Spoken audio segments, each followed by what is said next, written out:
I'm going to make sure he is not in striking distance. A steel fence, whatever it is, glass or whatever, I don't need him there.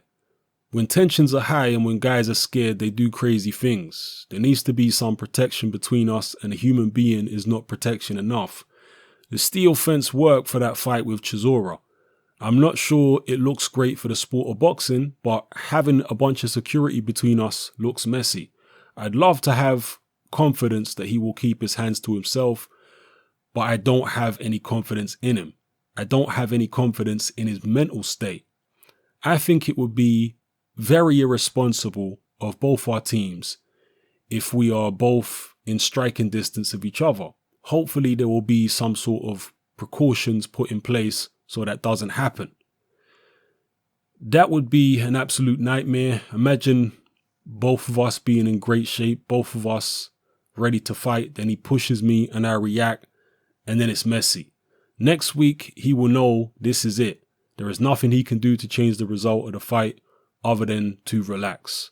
But how are you supposed to relax when you are fighting a bigger, better, stronger athlete than you? He is going to be losing a lot of sleep as the fight draws close.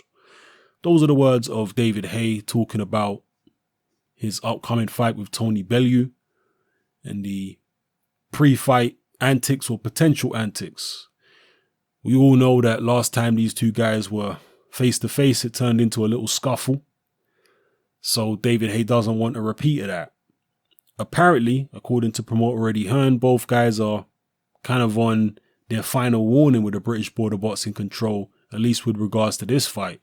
If there's any type of scuffle again between them, there's the potential the fight will get called off. So they both have to be on their best behavior. I'd like to hear from you guys in terms of whether you think these antics between Haye and Bellew are genuine, or whether you're one of those people who believes that it's all just WWE. It's all just for the cameras. That behind the scenes, Haye and Bellew are actually friends. Maybe some of you believe that. Me personally, I'm not ruling anything out, but Tony Bellew has always been a volatile character. He has got into it pre-fight with several former opponents. With Adonis Stevenson, they got into a scuffle. I mean, we all remember his the lead up to his first fight with Nathan Cleverly. You know, they were kind of agitated with each other, especially Bellew. So he's got a history of this kind of thing. He's just a naturally aggressive character. So as much as I can entertain the possibility that it's all just a show for the cameras to sell tickets, I can also entertain the possibility that it's perfectly genuine, because that's the kind of character that Tony Bellew is. He's a confrontational guy. He's a guy that gets upset. He's emotional. So, you know, who knows? But whatever you believe, drop it in the comment section below and just let me know. And what do you think of Haye's proposal of putting a steel fence in the way?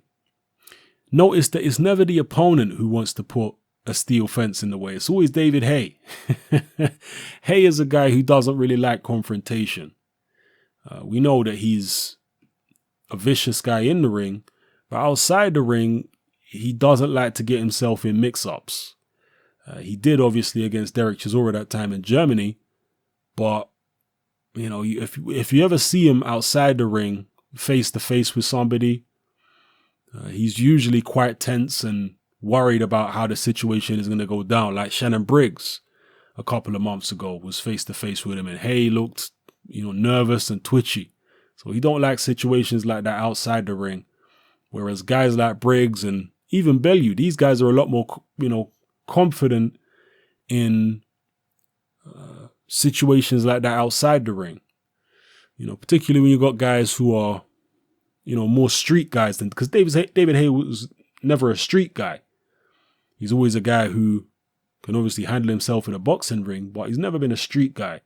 And a lot of street guys, when it comes to outside the ring confrontations, they're very confident in them type of situations. They're not worried about, you know, having fences in the way or anything like that. They've got very macho attitudes, and they're like, you know what? I don't need no fence. Like, let's do it. You know, they have a reckless kind of nature about them.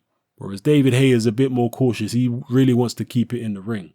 Although he handled himself, you know, he acquitted himself very well against Derek Chisora in that punch up in Germany. And funny enough, I've mentioned this before, but Derek Chisora said, I believe it was in the build up to the Dylan White fight, that he hasn't lost a street fight since he was 14. Well, he obviously got amnesia from that David Haye right hand because he lost that street fight. All fun and games. Anyway, people, let me know how you feel about everything I talked about in this video. It's happening. I'm out.